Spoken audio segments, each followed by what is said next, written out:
What's going on, guys? You ain't seen me in a while. You probably ain't seen Mike in a while. That's because we had a little bit of a hiatus happen. We got busy, pretty much. And I mean, like, really busy. So, if you don't know, Mike does his roadside mobile mechanic type business, or whatever. And then I've been over at Grandpa's shop, pretty much working on a little bit of everything for everybody else. And I haven't had time to work on my car, and plus my car hadn't even been at home. So, it is now. Let me show you a little bit of what's going on from the last time you've seen this car. I think you guys are gonna be pretty surprised. Mike's over here standing like crazy. But let me flip the camera around. Let's do a little bit of walk around the car. So as you guys can see, we got Mike over. What you doing, Mike? I'm cleaning up these edges, and then so this is a real thin coat of we got some Bondo going on. Well, excuse me, plastic filler. Plastic filler. This is got some resin core in it too that we added to make it a little stronger, so we don't have to worry about any cracking. And then plus, if you add fiberglass resin to it. Yep. So basically, my uncle has been doing this since the 90s. Has been doing body work since the 90s, and he basically told me if you put fiberglass resin in the Bondo, or well, filler, that it makes it stronger. And high quality and low quality filler is the difference is basically resin in it. Right. So anyway, so we added some fiberglass resin to it, just a little bit to the whole gallon. Makes it easier to smooth out when you're applying it, and makes it stronger, like Mike said. But so that's what we're working on. Apply it as thin as possible. Yeah, so try not to put it like really thick. I mean, it's just a minute amount. There's barely any here. And the key to it is to keep doing small, thin coats, sand it down, and then do another. And then I think, really, one more after we get all this sanded down and smooth. I think one more, just a little real fine skim coat. Should be ready for paint. We'll have to show you guys the paint color later. But anyway, so as you can tell, the front bumper, the fenders, off the car. The night that I got this car back from doing the metal work, kind of hard to see, but we had some metal panels made, like kind of like Scott Rod panels in a way, but they're all custom made. And I'll post a picture so you can get a better view of it. And one of my buddies did it, and actually, I mean, for how much work it was, I think I got a pretty good deal for the price. For sure. For some custom work, most definitely. And I like the way it turned out. I think it's gonna look sweet when I get that color, in there. We might have to post a little bit of a teaser picture of that. And so anyway, so as you can see, the car is still kind of dirty. Still no interior in it really. The carpet's out of it. The carpet's actually hanging up back there. Pressure washed it a little bit because it was kind of dirty. And then filled in some of the holes that I didn't need anymore, because if you guys don't remember, I'm going carbureted with my new setup. And really, I didn't need any of the holes for the wiring harness, except for like one or two. And I think that's just for like the little stuff. I got the back seat pulled out of it. They had some deadening stuff back here. Matter of fact, it's sitting over there on the table. And it was alright, but it wasn't the good stuff. And ooh, clouds. Don't breathe that in, by the way. Anyway, so I got some new deadener that's like, what is that stuff called? Dynamat? You're talking about the... It's kind of like Dynamat, but it's the Summit brand. Yeah. So I mean, it's got the sticky bottom. Material. Yeah, it's got the sticky bottom. You peel it. It's all the same. You cut it to where you need it. You peel it. You stick it down. You roll it on. Make it tight. I think it's you can only remove it with dry ice. Yeah, it's pretty much all you can remove it with. So anyway, that's the interior. It's still part. There's one of the fenders that come off of it, and that's just like the rest of the car pretty much. Over here we got the body filler. We got our cardboard that we mix it up on. I got the cream hardener, and there's the fiberglass resin that we put in there. And then today I went to the paint store to get the paint that I needed to paint the engine bay. It's got some seam sealer too. I mean, you know, gotta make it look nice. So it's not gonna be a show car. I mean, you can ask Mike.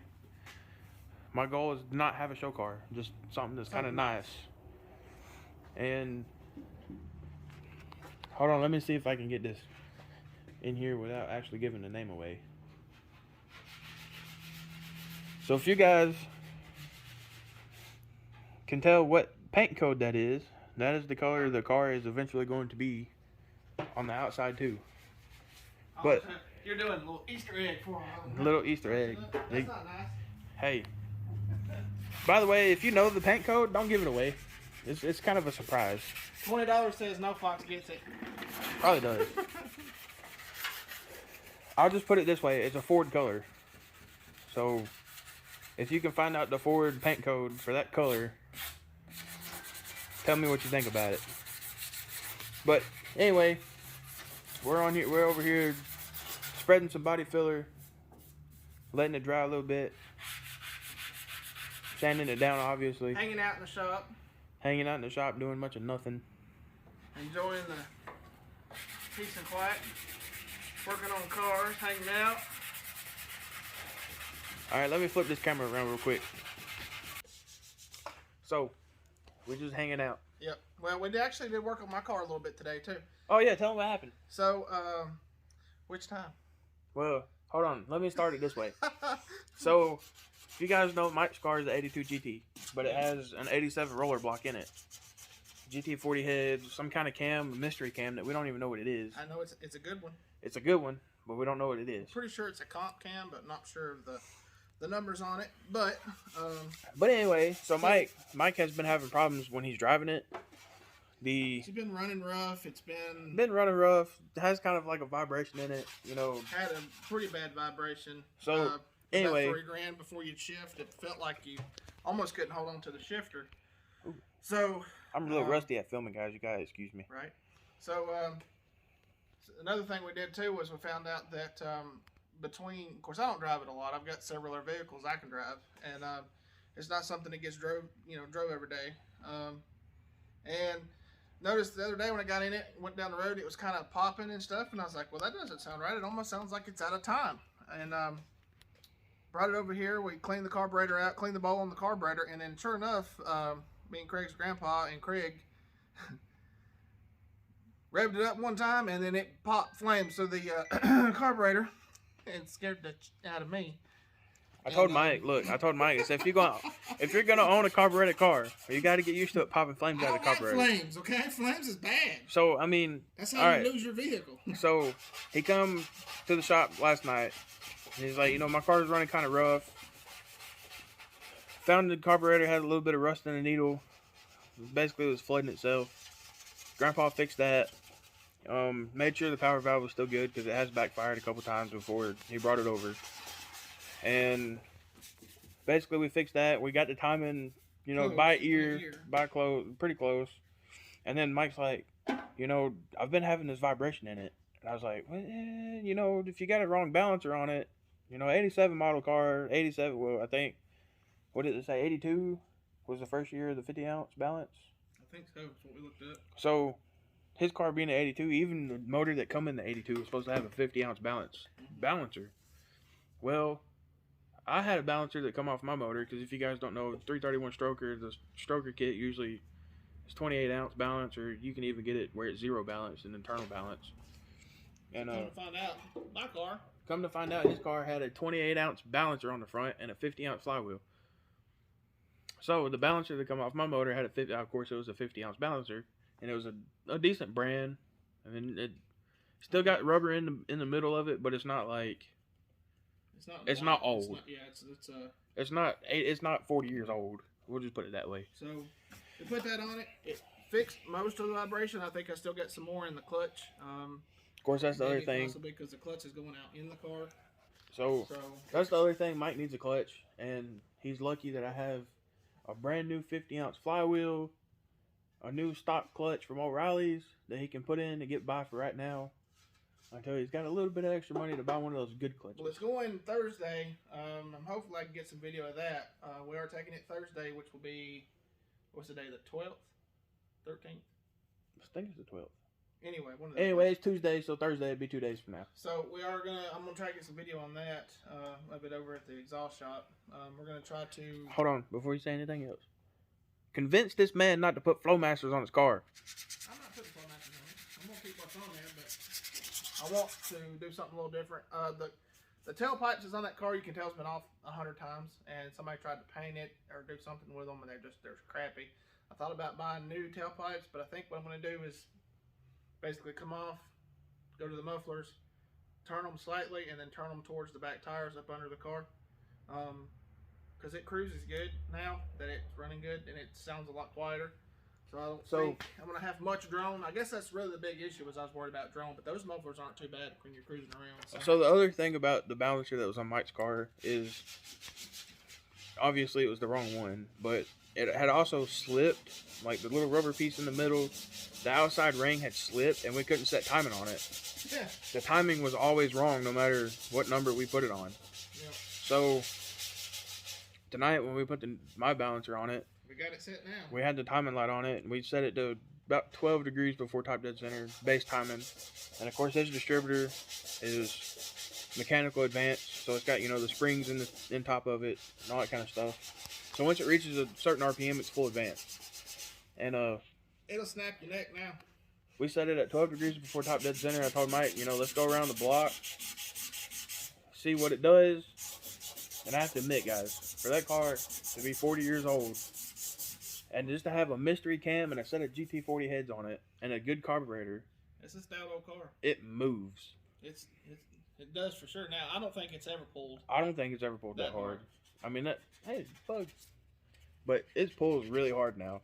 And honestly, if my car was just as good as that, I'd be happy. Even with a 331. It's stout, for sure. But you filming me again? Yeah. So yeah, I'm just working these edges, trying to get all this cleaned up. And then we're going to smooth everything, do another skim coat. I worked out a deal with Mike. I told him he could have the balancer if he come over and help. Yeah, so I got the raw end of the deal. No, you got the good end of the deal. You're only working for about $180. Oh, okay. It's not too bad. Not too bad. And guys, I was actually surprised when I found this the other night when I took the bumper off. It's got the original tag still on the front end. So usually that means if that's not there, that means it's usually been wrecked, right? I don't know so much been wrecked, but you can definitely tell. I mean, look at the radiator support. It's not even damaged. I know. Usually somebody beats the crap out of those. Pretty nice. And then guys, the other night when I was in here, I was working in the interior for some reason. I can't remember what I was doing. Oh, I was taking the fenders off. And I looked in this door jamb, right? So as you guys know, my car has a 5-speed in it. Matter of fact, it's sitting over there in the corner. You can probably see it. My car has a 5-speed in it, and I never believed the guy that I bought it from the first time when he said it was an automatic car converted to a 5-speed. They did a good job.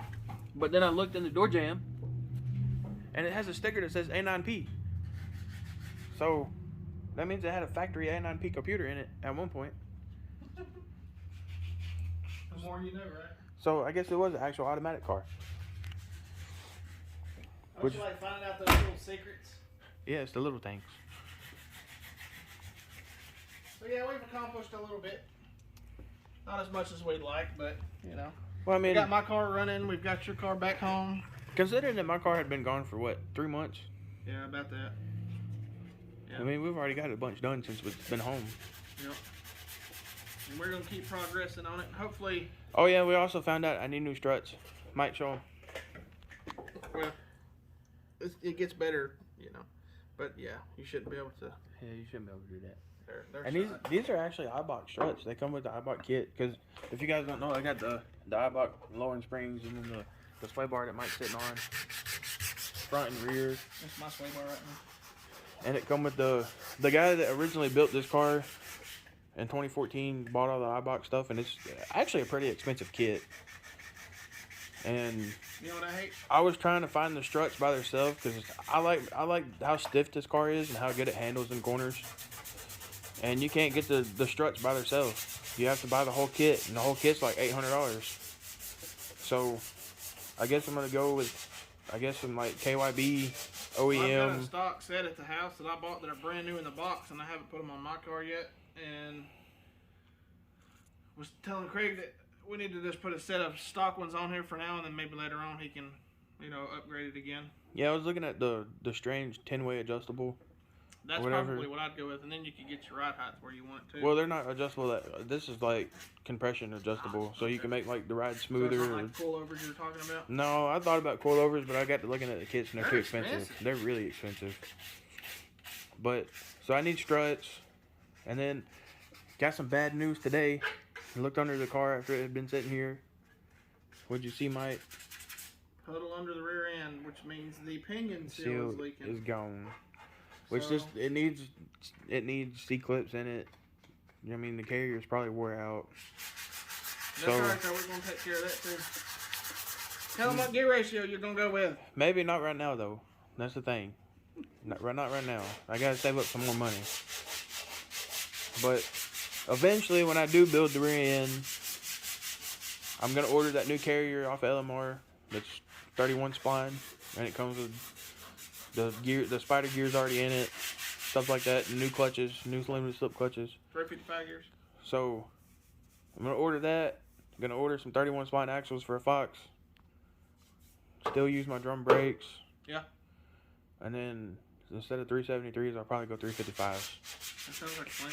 Because like me and Grandpa was talking about, 373s was alright for something that didn't make that much power. And this car, I promise you, didn't make that much power. I mean, it probably sounded tough, but it wasn't tough.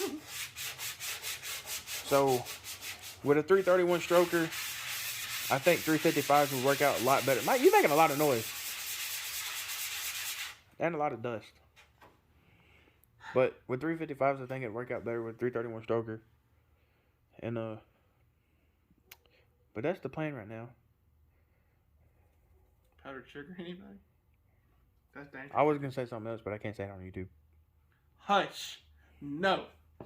Cocaine. Hey, you can't say that. You got to edit that. You got to beep it. You got to bleep it. But, I said Kurt Cobain. what? Isn't that somebody? I don't know. Yeah, that's the guy with Nirvana. Oh, The singer. shit, I'm getting sued. Oh, yeah, you really are.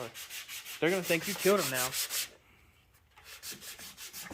Carol Baskin. Oh, my God. Please stop. But anyway. See, this is the kind of shenanigans we do when we get bored and we just kind of We're just tackling sanding. a task. Guys, I have to admit, I've only been sanding for like a day. And I already hate it. I hate finger sanding. That's the part that I don't like. Like, you're using these blocks, the Dura blocks, they're not that bad. But when you got to do like Mike is right now, just got his fingers on a piece of sandpaper, that's when it sucks. Yes. And then you look like And then you start looking Pillsbury like... Doughboy. Ew. But, so anyway, that's the update right now. Hopefully we can bring you guys some more content Oh, yeah, definitely. later in the project. Like I said, right now the main goal is to get this painted, bodyworked and painted, and get ready for the engine. Guys, I'm hoping the engine's going to be here either this week, next week. We'll just have to see. I'm thinking about calling them tomorrow and being like, hey, I need an update. See what they say. But for now, that's all we got for you. Anything you want to say, Mike? Nope. Just kind of like I said, we're just hanging out, and this may be a little different than some of our other videos. But, we just kind of wanted to more or less update you guys and let you know what we got going on, and let you know why we haven't really been uploading a whole lot here lately. And that's just because we've been busy with certain projects, other projects, working, but now we're going to get back on it. Fixing everybody else's junk. Yeah, that's always fun. Always fun. I'd rather work on my own junk than somebody else's junk. No. But anyway, so that's the update. And Hit that like button if you don't mind, and subscribe to the channel for future content.